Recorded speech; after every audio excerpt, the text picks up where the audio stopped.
The days of mainstream media, the days of these talk show hosts, nobody gives a about these niggas no more. They're losing relevance. You added the fact that they're woke and they're pushing out this leftist propaganda. This isn't 2002 anymore. It's not gonna work, especially when there's so much alternative media out there that's saying what the people really feel like. You guys love the fact that I tell you guys what it really is. I'm not bought. I'm not owned. I can say what I want to say. But in order for you guys to know what I'm saying is true and what I'm saying is accurate, you need to allow me the ability to debate my counterparts. So as much as I might not like what some of these people have to say, we must fight for their ability to say it. Because when you censor one, then you start to censor all, and you start to get into a slippery slope.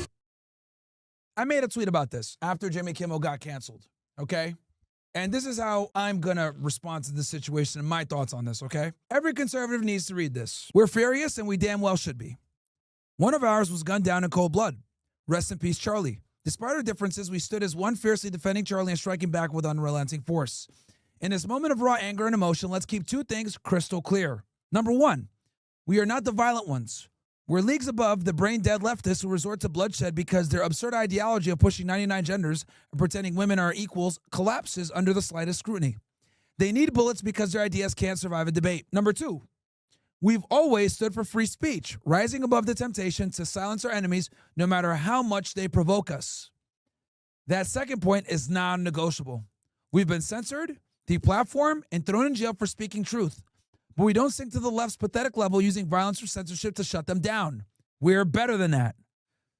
Take Jimmy Kimmel, for example. That clown's cancellation wasn't about free speech.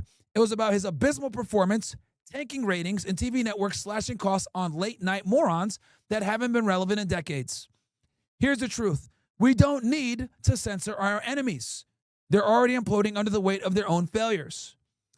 At this turning point, let's stay focused, stay principled, and let their house of cards collapse. Now, some people don't like that I said this, right? They look at it like, look, why the should we go ahead and extend free speech to these people when they've censored us for so long, right? My point is that to silence the other side is completely antithetical to what Charlie stood for. Charlie embraced debate. Charlie embraced open discussion. Charlie embraced talking to people that you disagree with. This is a big reason why I'm doing the debate with Destiny on Saturday, okay? Me and him disagree on everything, but I think it's going to be a fantastic moment for you guys to see two different ideologies clash, and then you can decide what you think. Because the only way to see the strength of your ideology is to put it through the crucible of debate. That's how things work, okay? And when you don't even allow for people to speak and have ideas clash, well, you don't know the merit of your arguments. So the left, for years, has ran from debate and had been pro-censorship. Why? Because their ideologies don't stand up to scrutiny and reality. 99 genders when we know there's really two. Are equal to men when we know that they're not, right? Saying body positivity is fantastic when we know that from a health standpoint, being fat is unacceptable and not good for your health overall, right? So when you have the truth on your side, you don't need to run from it. That is actually our biggest weapon, is the truth. So why are we going to limit our ability to showcase our strongest asset, our strongest weapon, which is the truth, by not using it in the crucible of debate? Okay? Having a right-wing mindset is like having a loaded gun. You don't know how lethal the gun is until you shoot it, which is the debate, the firefight. Okay? For us to sit here and say, yo, let's cancel these people, let's get rid of them, blah, blah, blah, we are doing what they did. And then, most importantly, they're able to say, look, they silenced me because they're scared. You guys don't get to hear their loony worldview. They had to censor us because they didn't have the truth on their side. We got the truth on our side. We don't need to censor them. They've been themselves up. And let me be explicit about this when it comes to Jimmy Kimmel. They're not getting rid of him because of a distasteful joke. These networks, ABC, NBC, etc., they're run by leftists and liberals. They care about two things. Number one, public sentiment, and then number two, money. And for years, late night talk shows have gone down the drain, okay? They were extremely popular in the 80s and the 90s with David Letterman and Jay Leno, legends like that. Then I think Jimmy Fallon came in, and then Colbert and a couple of these other. But as of recently, these late night talk shows are no longer interesting or cool. They had to cancel one of these guys earlier this year. What was his name? The guy with the glasses? Was it Colbert? But the point is that Bill Maher, all these guys, they're very unlikable. People don't like them. People don't watch them anymore. People can't relate to them. These industry standard talk show hosts, these industry standard comedians, Colbert, there you go, boom. Okay, so I was right. These guys are not relevant anymore. And they're losing these networks millions of dollars. Guys, you know how much it costs to have a high production crew to run cameras and audio and everything else like that? We're talking about millions upon millions of dollars to run a show that doesn't generate revenue. So they're trying to cut costs any way that they can because the new media is us, okay?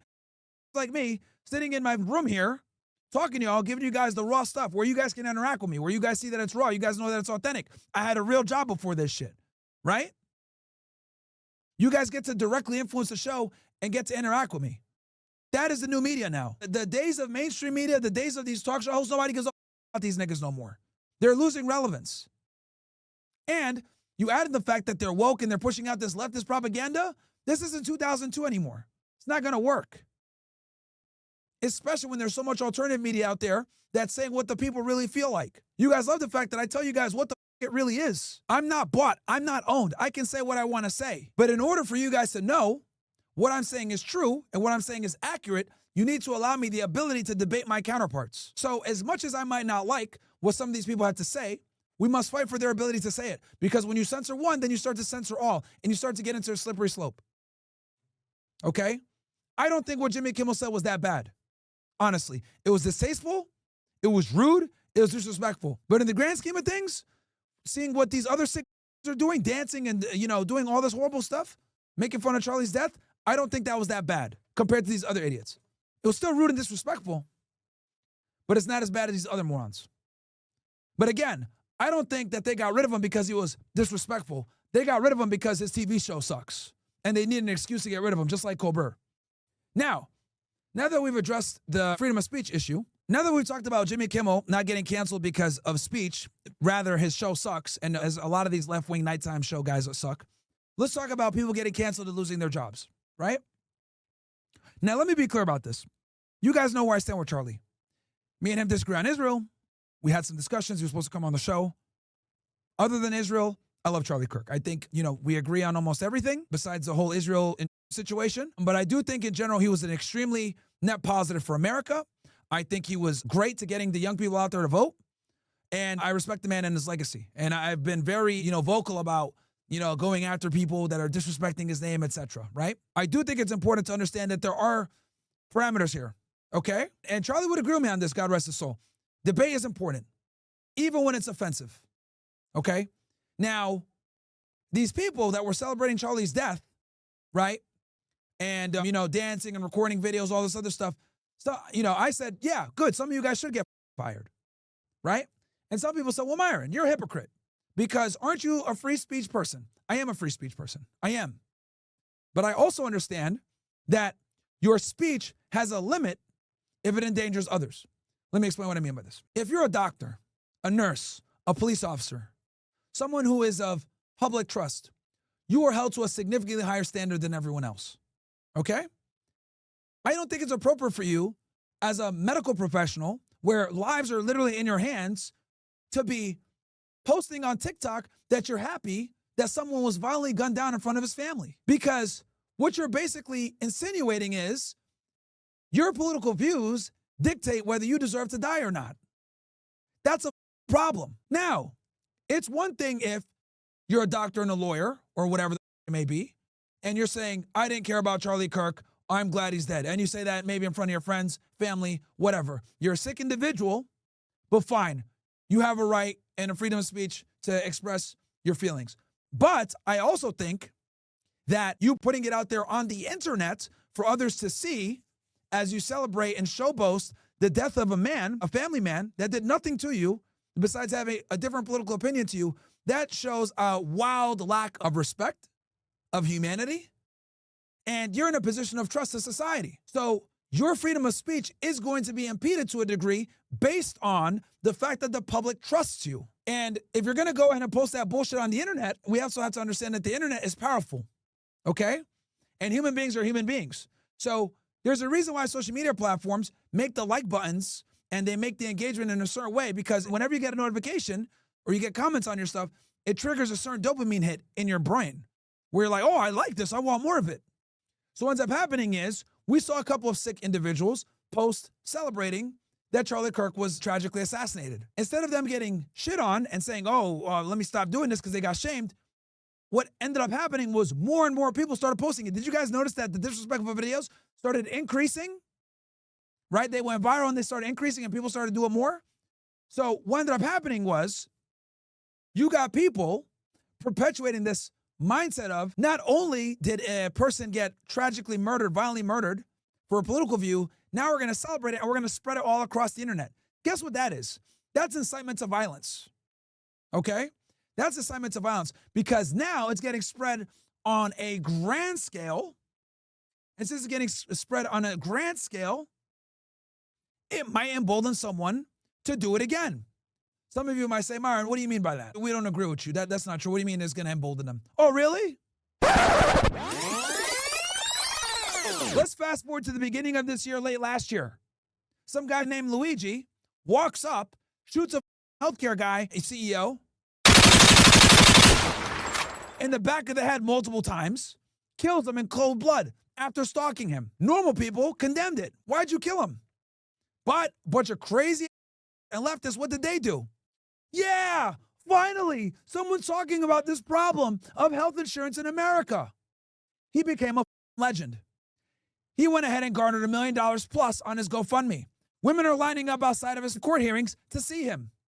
He just got his terrorism charges dropped. People cheered in the courtroom, going nuts. It's like a sporting event. You're telling me that that's not going to incite people to want to go ahead and take political assassinations like that in the future? Let me tell you guys a dirty little secret. Why do you guys know Ted Bundy? Why do you guys know the Night Stalker? Why do you guys know Jeffrey Dahmer? Why do you guys know John Wayne Gacy? Why do you guys know Samuel Little? I don't even need to tell you who these individuals are. You know who they are, don't you? You know that they're prolific serial killers. I don't even have to tell you what they did. You know who they are. When I said Ted Bundy, you guys know what time it is. So we need to have a really deep discussion and a real discussion on how people can absolutely be encouraged to conduct violent acts for fame and clout. And as a matter of fact, a big reason why serial killers don't get pushed in the news like they used to is because they become famous. You guys think that serial killing stopped? No, it didn't stop. Media companies realize that these guys do this stuff so they can get famous. They love the rush. They love the people paying attention to them. Serial killing didn't stop. Still going on. It's just that the media doesn't push it as much. You guys want to know when they made this huge change? I'll tell you when, and I remember vividly. Go back in time, 2013. A bomb goes off at the finish line in Boston, Massachusetts.